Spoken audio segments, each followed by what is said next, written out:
마태복음 5장 14절에서 16절. 빛. 너희는 세상의 빛이라. 산 위에 있는 동네가 숨겨지지 못할 것이요 사람이 등불을 켜서 말 아래에 두지 아니하고 등경 위에 두나니 이러므로 집안 모든 사람에게 비치느니라. 이같이 너희 빛이 사람 앞에 비치게 하여 그들로 너희 착한 행실을 보고 하늘에 계신 너희 아버지께 영광을 돌리게 하라. 아멘.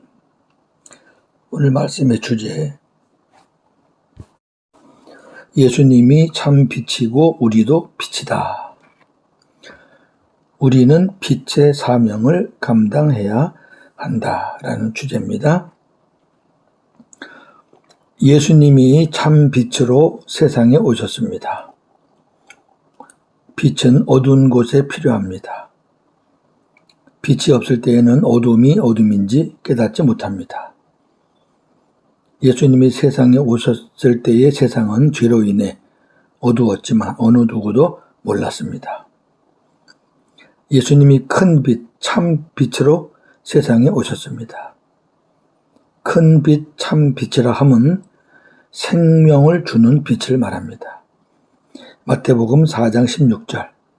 흑암에 앉은 백성이 큰 빛을 보았고 사망의 땅과 그늘에 앉은 자들에게 빛이 빛이었도다 하였느니라. 아멘. 큰 빛을 보았고 예수 그리스도를 가르치죠. 누가복음 2장 32절. 이방을 비추는 빛이요 주의 백성 이스라엘의 영광이니이다 하니. 아멘. 이스라엘의 영광이면서 이방을 비추는 빛으로 오신 예수님. 요한복음 1장 4절에서 5절. 그 안에 생명이 있었으니 이 생명은 사람들의 빛이라. 빛이 어두움에 비치되 어두움이 깨닫지 못하더라. 아멘.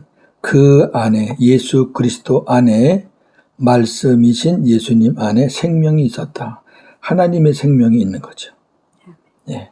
근데 그 생명은 사람들의 빛이라. 이제 그 생명이 사람들의 마음에 들어가서 빛이 되는 겁니다.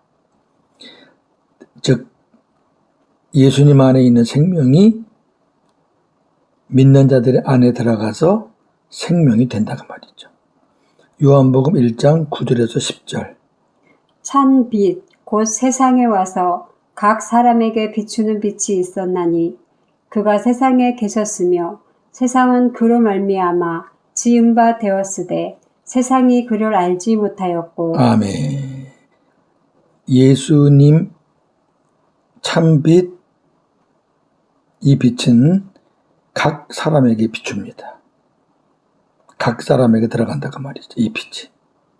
구원은 개별적인 겁니다. 14절 15절. 우리는 세상의 빛입니다. 너희는 세상의 빛이라는 말은 소금과 마찬가지로 너희는 빛이 되라는 말이 아니라 너희는 이미 빛이 되었다는 의미입니다. 빛이라, 빛이 된 거예요. 그렇다면 우리가 어떻게 빛이 되었나요? 네, 이것도 소금처럼 또 쭉 거슬러 올라가 봐야 되겠죠? 예수님이 우리 안에 들어오시기 전에는 우리가 어둠에 살고 있었다는 사실을 모르고 살았습니다. 하나님께서 어둠 속에 살던 우리 마음에 빛이신 예수님을 보내주셨습니다. 굉장히 중요한 성경 구절입니다. 고린도후서 4장 4절 6절. 그 중에 이 세상에 신이 믿지 아니하는 자들의 마음을 혼미하게 하여 그리스도의 영광의 복음의 광채가 비치지 못하게 함이니 그리스도는 하나님의 형상이니라. 어두운 데에 빛이 빛이라 말씀하셨던 그 하나님께서 예수 그리스도의 얼굴에 있는 하나님의 영광을 아는 빛을 우리 마음에 비추셨느니라. 아멘. 6절에 어두운 데에 빛이 빛이라고 말씀하셨던 그 하나님. 이 말씀을 이해하려면 창세기의 빛을 알아야 합니다. 창세기 1장 3절. 하나님이 이르시되 빛이 있으라 하심에 빛이 있었고 아멘. 빛이 하나님 보시기에 좋았더라. 아멘. 자, 이 빛은 태양빛이 아니죠. 태양빛은 넷째 날이잖아요. 이 빛은 하나님으로부터 온 영광의 빛을 말합니다. 혼돈과 공허와 흑암으로 덮여있는 피조물에 질서를 세우시고 풍성함으로 채우시며 어두움을 몰아내시고 무에서 유로 생명을 창조하실 하나님의 영광의 빛입니다. 하나님은 이 빛을 주님을 영접한 자들의 마음에 보내주셔서 어두움의 세력을 쫓아내시고 구원하시는 겁니다.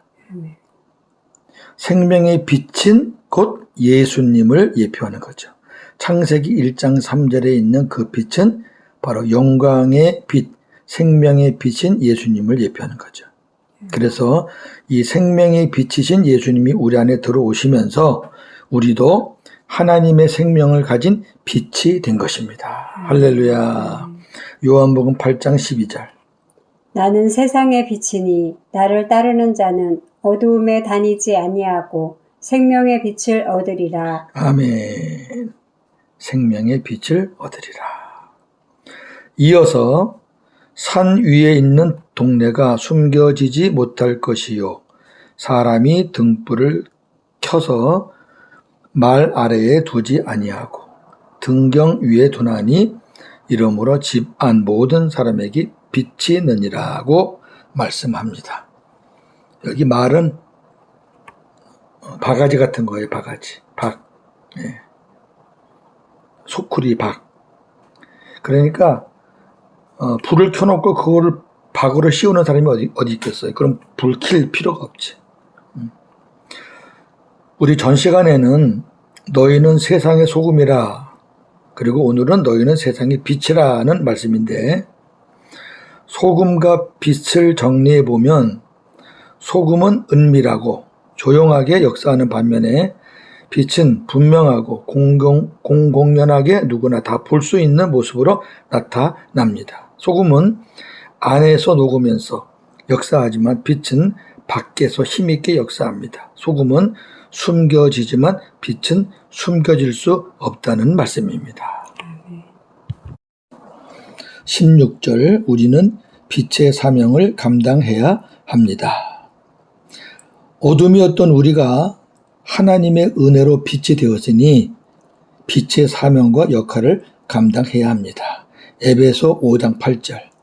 너희가 전에는 어둠이더니 이제는 주 안에서 빛이라. 빛의 자녀들처럼 행하라. 아멘. 주님 안에서만 빛입니다. 주 밖에 있는 사람은 빛이 될 수가 없어요. 로마서 13장 12절. 밤이 깊고 낮이 가까웠으니 그러므로 우리가 어둠의 일을 벗고 빛의 갑옷을 입자. 아멘. 빛의 갑옷을 입자. 자, 그러나 문제는 우리가 빛의 사명을 감당해야 함에도 불구하고 우리 스스로는 아무것도 할 수 없다는 것이 문제입니다. 왜냐하면 우리는 빛이지만 발광체가 아니고 반사체이기 때문입니다. 그러니까 예수님이 참 빛이시니까, 그분이 계시니까 내가 이제 빛을 받아서 비추는 건데, 그분이 안 계시면 우리는 빛을 발할 수가 없어요. 그러니까 반사체는 발광체가 없이는 어떠한 빛도 낼 수 없습니다. 그러면 반사체가 빛을 내려면 발광체와 잘 연결되어 있어야 합니다. 첫째, 선이 끊어지면 안 되잖아요. 그리고 발광체로부터 빛을 받아야 합니다. 빛을 발하는 발광체는 예수 그리스도이십니다. 그러므로 반사체인 우리가 할 수 있는 것은 발광체이신 예수 그리스도에게 붙어서 주 바라기로 사는 것입니다. 첫째, 우리가 빛이라 해도 반사체이기 때문에 주님과의 관계가 소원해지면, 멀어지면 자칫 어둠에 빠질 수 있습니다. 무슨 의미인지 아시겠죠? 요한복음 11장 9절에서 10절. 예수께서 대답하시되 낮이 12시간이 아니냐. 사람이 낮에 다니면 이 세상의 빛을 보므로 실족하지 아니하고 밤에 다니면 빛이 그 사람 안에 없는 고로 실족하느니라. 아멘. 예수님의 비유죠. 낮에 다닌다는 얘기는 예수님과 가까이 지낸다는 거고, 밤에 다닌다는 얘기는 예수님과 멀어진다는 거죠. 예수님과 멀어지면 성도라도 실족할 수 있습니다. 요한복음 12장 46절. 나는 세상의 빛으로 왔나니 무릇 나를 믿는 자로 어둠에 거하지 않게 함이로다. 아멘. 왜 예수님이 빛으로 왔느냐? 믿는 자들이 어둠에 거하지 않게 하시려고. 그러니까 예수님하고만 연결돼 있으면, 친밀하면, 바라보면 어둠에 거하지 않아요.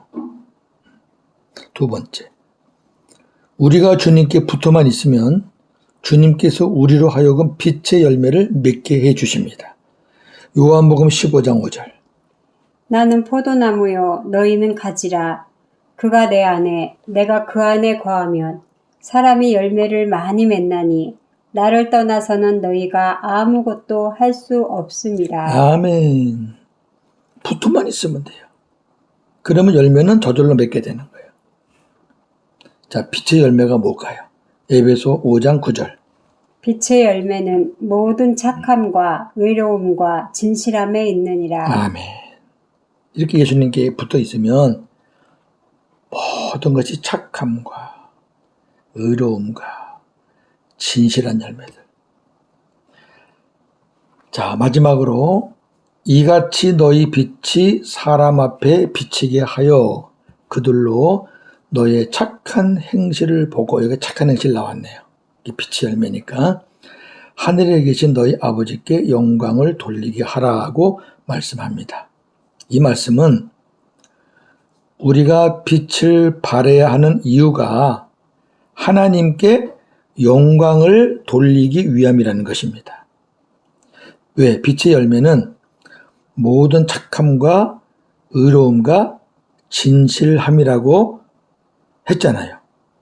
우리가 이러한 열매를 맺으면서 살면 하나님을 알지 못하는 세상 사람들이 우리를 보고 하나님을 알게 되고, 아, 저 사람이 하나님을 믿는 사람이야?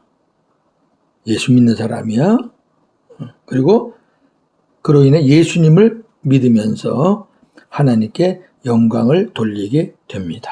할렐루야. 아멘. 하나님께 영광 돌리는 가장 큰 일은 불신자가 예수 믿고 성도가 되는 거죠. 그보다 더 큰 영광은 없습니다. 하나님이 제일 기뻐하시는 거예요. 하나님이 그 일 위해서 예수님을 보냈잖아요. 정리합니다. 그리스도인들은 하나님의 은혜로 소금과 빛이 되었잖아요. 그러니까 썩어져가고 냄새나는 세상에서 소금으로 살고, 어둡고 캄캄한 세상에서 빛으로 살아야 하는 책임이 있습니다. 반드시 기억할 것은 우리의 삶의 현장은 세상이라는 것입니다. 더 좁게 말하면 내가 있는 그 자리입니다. 세상 사람들 중에도 착하고 의롭고 진실되게 사는 사람들이 있습니다. 그러면 그 사람들의 이것과 우리 그리스도인들의 이것은 어떤 차이가 있을까요? 세상 사람들은 자신을 드러내기 위해 자신의 생각과 기준으로 소신껏 사는 자들입니다. 이들의 삶의 기준은 자신이에요. 다른 사람이 아니라 자신이에요. 그렇기 때문에 언제든지 바뀔 수 있고 무너질 수 있습니다. 그러나 우리의 삶의 기준은 내가 아니라 내 안에 빛으로 계신 예수님이잖아요. 그러니까 나와는 관계가 없어요. 비록 내가 약함으로 말미암아 내가 비추는 빛이 약해질 수는 있어요. 그러나 주님이 주시는 그 빛이 바뀌거나 무너질 수는 없습니다. 그리스도인의 궁극적인 삶의 목표는 하나님을 영화롭게 하고 하나님으로 말미암아 영원토록 즐거워하는 것입니다. 이것이 웨스트민스터 소요리 문답 제1문입니다. 고린도전서 10장 31절. 그런즉 너희가 먹든지 마시든지 무엇을 하든지 다 하나님의 영광을 위하여 하라. 아멘. 먹든지 마시든지 무엇을 하든지 안에는 우리의 삶 전체가 추각되어 있잖아요. 목적은 뭐예요? 다 하나님의 영광입니다. 아주 멋있는 말씀이죠. 그 다음에 또 하나 목표가 뭐라 그랬죠? 하나님으로 인해서 영원토록 즐거워하는 겁니다. 영원토록 즐거워할 수 있을까요? 빌립보서 4장 4절. 주 안에서 항상 기뻐하라. 내가 다시 말하노니 기뻐하라. 아멘. 영원토록이란 말이나 항상이란 말이나 같은 의미잖아요. 세상적으로는 불가능하지만 주 안에서는 가능하다. 할렐루야. 가능합니다. 그래서 데살로니가전서 5장 16절 18절에 이렇게 말씀합니다.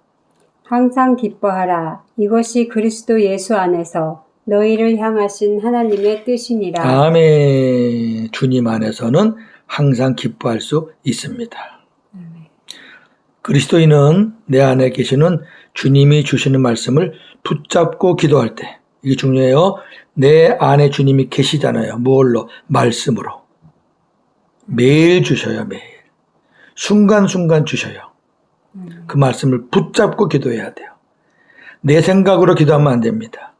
어떤 제목이 있으면 주님께 묻고 주님이 마음과 생각을 통해서 주셔요. 그걸 갖고 기도해야 됩니다. 그러면 많은 열매를 맺어요. 그래서 하나님께 영광 돌리는 진정한 주님의 제자가 되는 겁니다. 그냥 그리스도인하고 주님의 제자는 다릅니다. 요한복음 15장 7절 8절. 너희가 내 안에 거하고 내 말이 너희 안에 거하면 무엇이든지 원하는 대로 구하라. 그리하면 이루리라. 너희가 열매를 많이 맺으면 내 아버지께서 영광을 받으실 것이요 너희는 내 제자가 되리라. 아멘. 자 보세요. 내 말이 너희 안에 거하면, 말씀이 우리 안에서 주님께서 말씀을 주시는 거예요. 우리가 성경을 읽는 것도 귀해요. 설교를 듣는 것도 귀해요. 그 무시하면 안 됩니다. 그러나 말씀이신 주님이 내 안에서 주시는 말씀도 너무너무 귀해요. 그걸 붙잡고 네가 무엇이든지 구하라. 그러면 이루어진다. 그렇게 되면 열매를 많이 맺게 되죠. 그러면 첫째, 하나님께 영광. 우리는 주님의 제자라는 아름다운 멋진 그런 칭호를 받게 됩니다. 이 말씀을 듣는 우리 모두 다 이 주님의 진정한 제자, 이 자리까지 가면 좋겠습니다. 저도 그것이 소망입니다. 오늘도 복음으로 승리하는 하루가 되기를 주님의 이름으로 축원합니다. 아멘. 하나님, 참 빛이고 큰 빛이신 주님이, 빛의 원천이신 주님이 우리 안에 오심으로 우리도 빛이 되었습니다. 주님 때문에 빛이 되었습니다. 그러나 이 빛은 주님과 떨어져 있으면은 발할 수 없고 주님과 멀어지면 발할 수 없습니다.